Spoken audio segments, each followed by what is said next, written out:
Welcome learners. Welcome to this online session on electricity and safety measures. So learners, in this session we are going to discuss about the electrical earthing. Even in the next sessions also we will discuss the part of this electrical earthing. Learners, while the use of electricity is a boon to us, its misuse, any fault in the system can be a curse. Indeed, it could lead to a complete damage of the equipment and subsequently can damage the entire system and can also cause major accidents, including fatal ones. Hence, we have to caution and in practical sense, we need to provide the safe use of electricity. As we shall learn, earthing is the most important factor in this regard. Of course, earthing may also serve other purpose in the electrical system. God has given us earth soil in abundance, available throughout the world. Earth soil is a natural gift used in plenty of ways. Planting, excavation of a building or excavation of soil for a building, foundation, then houses and roads, etc. Earthing soil has an unique electrical property in the form of conductivity that is put to a practical use in everyday life in power plants and electrical utilities. Earthing is the foremost importance for the safety of human beings, animals, consumer property and utilities equipment. So in this module, we shall learn the importance of earthing or importance of requirement of good earthing. Learners, earth can be used as a reasonably efficient conductor. Broadly speaking, the earth resistance is the resistance of the soil to the passage of current, which may not be as low as that of a conductor like copper.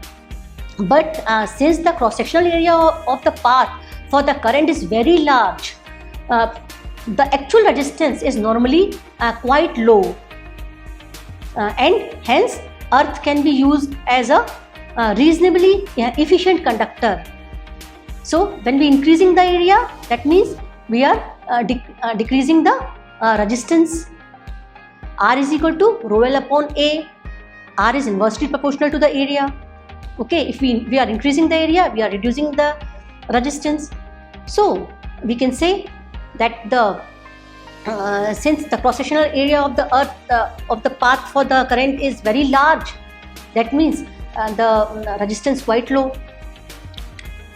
So earthing is generally to be carried out in accordance with the requirement of Indian Electricity Rule 1956 and IS 3043 of 1987 at generating stations, transmission and distribution substations and consumer premises.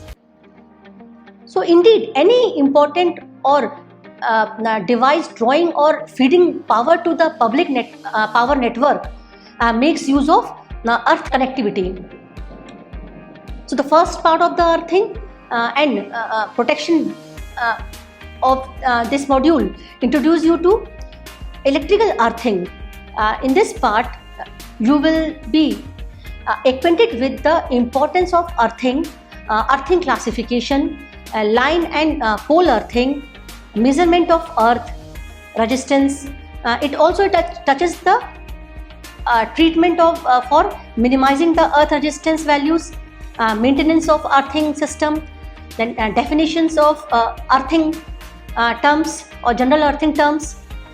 So you will be introduced with all these within the this earthing module.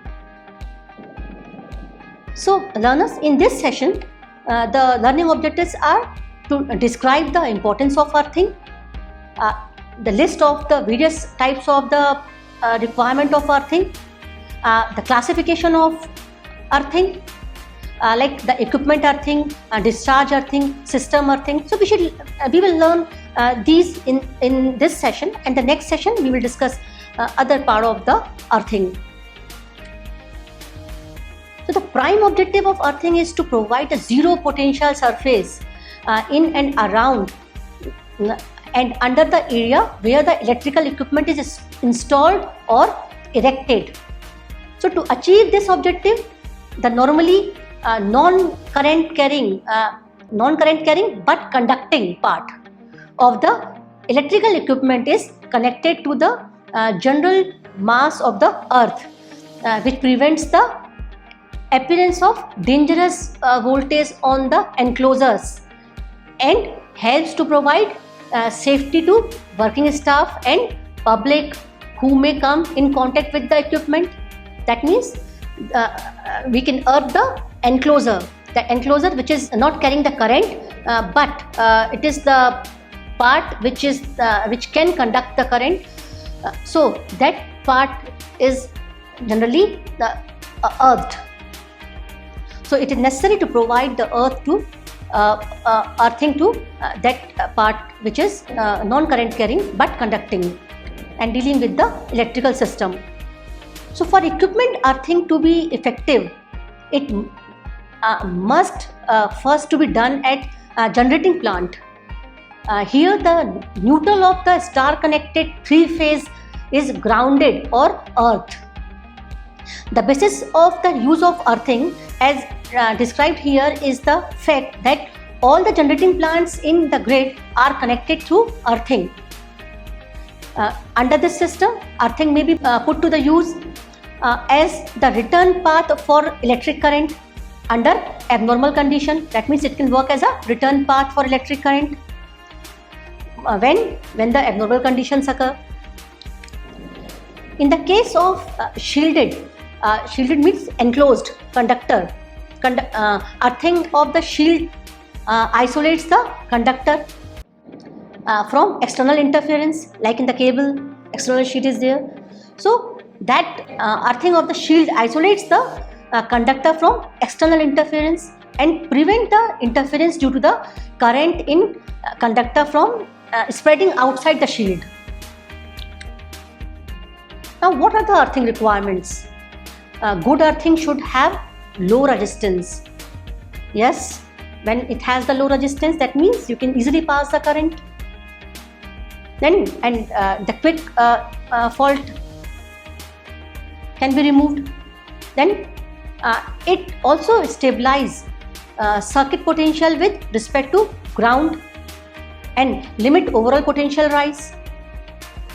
It should prevent or at least minimize the damage to the equipment due to the flow of eventual heavy fault current.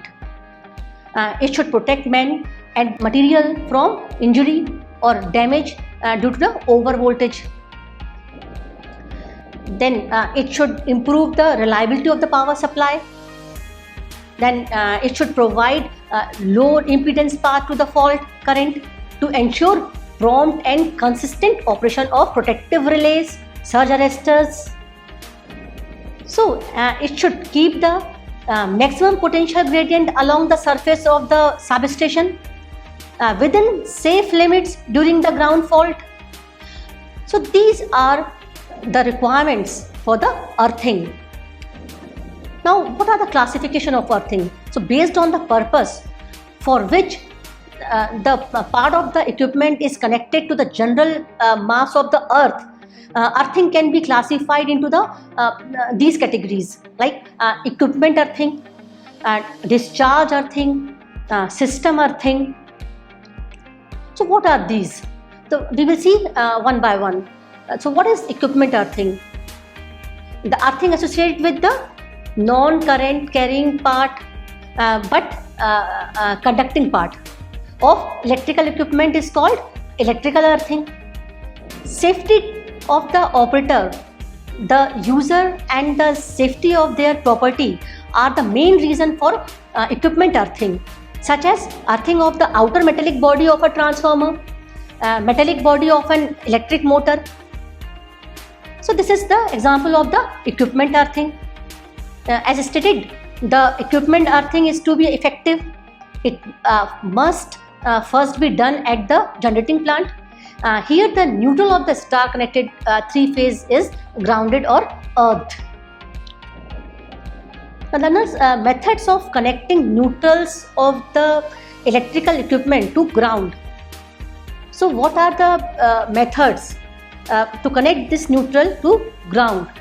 So on the basis of that, we may classify as a solid earthing, resistance earthing, reactance earthing, arc suppression coil, or Peterson coil earthing. What are these? The actual implementation, the direct, resistive, reactance or Peterson coil based is dependent on the expected fault current, whether the fault current is low or high. On the basis of that, these kind of earthing are implemented. So these method of earthing make use of three-phase 4-wire system. In this system, 3 wires are provided for the phases and the 4th wire is provided for the neutral. So these methods of earthing system, you can see in the figure, are which will be described further also. So you can see here in the figure the neutral connections in different earthing. On the basis of that, different types of earthing is there. The first, the solid grounded neutral is there, the 3-phase wire and the 1 neutral wire, and which is directly grounded. In the second, you can see the resistance ground earthing. So here the neutral, there you can see one resistance, and that neutral is grounded and the resistance is used. Then in the third neutral connection method, the reactor is connected in the neutral.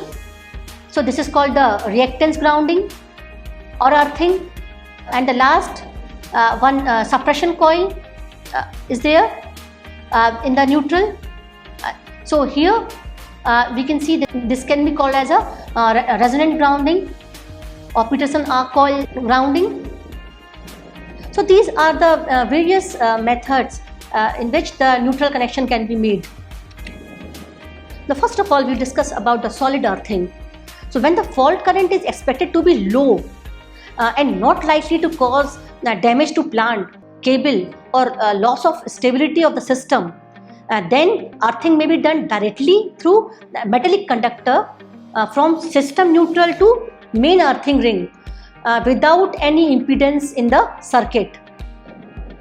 It should be ensured that the impedance between the neutral and the earth point is low, so that if earth fault occurs in the phase of the system, sufficient current will flow to operate the protected device.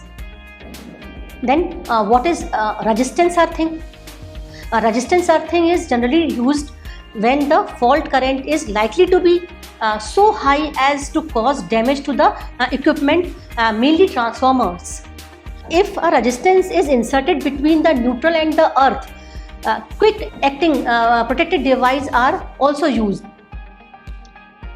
The resistor shall comprise metallic resistance unit supported on insulator in a metal frame, or shall be a liquid resistor of weak aqueous solution, either of zinc chloride or sodium carbonate. So metallic resistors have a constant resistance which does not change with time, while liquid resistors have to be treated frequently, especially after the clearance of the fault. That means you have to treat if you are using the liquid resistor after each fault. It may be after the clearance of the fault. The metallic resistors are slightly inductive in nature, because the metal is there, it may have resistance and it may also have some inductive property also. So the metallic resistors are slightly inductive, and this is the disadvantage with overhead lines, since the traveling waves and impulses are subject to positive reflection, and this is likely to unduly stress the insulation of the equipment and may cause breakdown also. Use of liquid resistor is recommended only at voltage above 6.6 kilovolt. All neutral earthing resistance are designed to carry their rated current for short period, usually 30 seconds. If the earth resistance is too low for any occurrence of the earth fault, the equipment will be subjected to an electrical shock due to the load and resulting from the power loss in the resistor. Now the reactance earthing, you can see in the picture, the reactance grounding is there, the neutral is earthed, and the reactance has been used. So when the zero sequence reactance, or when we say the zero sequence, means a measure of unbalanced current in the three-phase system. So zero sequence reactance of generator or transformers is low. So when it is low, as to cause excessive fault current, usually the reactance earthing is used. A single phase reactor is inserted between the neutral and the earth to limit the fault current to the maximum of three-phase short circuit current. Maximum current can be the three-phase short circuit current. Here the current due to the earth fault on one phase is limited to minimize damage to the equipment. So care should be taken to see that during the system fault or switching operations, dangerously high transient voltage do not occur due to the high value of the reactance of the earthing reactor. Now let us see the arc suppression coil earthing. In high voltage system with isolated neutrals, over voltages caused by the switching surges or by lightning may cause a line to flash over to earth. So you know that spacing between the energized line and the earth act like a capacitor. So in case of the lightning and this, the arc may be there, and this overvoltage caused by this lightning may cause line to flash over to the earth. So considerable current will be drawn through the arc to charge the system capacitance to earth. So the arc is quenched at zero voltage, but it may restrike at high voltages. So this successive restriking of the arc often cause very high voltages to be built up on the transmission lines, and this is known as arcing grounds. So to avoid isolation of system under earth fault condition, arc suppression coils are sometimes used. You can see in the figure how it is being used in the neutral earthing. The arc suppression coil, also known as the Peterson coil or a tuned earthing reactor. It is attuned to the system capacitance, because this is reactor inductive in nature. So it is tuned to the system capacitance in such a way as to make the reactance of the zero sequence network practically infinite, so that no fault current flows to the earth, and there is no tendency for arcing grounds to occur. So when the use of Peterson coil or arc current is reduced to such a small value that it is usually self-extinguishing, and which increases the continuity in the service. Discharge earthing. What is this? So when the charged electrical equipment or system is isolated from the electrical power supply, the electrostatic charge is still remain in the system. It happens. So before carrying out any work on the isolated electrical equipment, these electrostatic charge are to be discharged to earth through earth switches or earth rod. So this method of earthing is called the discharge earthing. Then system earthing. Earthing associated with current carrying parts of the equipment is called the system earthing. The system security, reliability, the performance, voltage stabilization all rely only on the system earthing. That is neutral of the transformer and the surge arresters earthing also. So learners, let us summarize this session.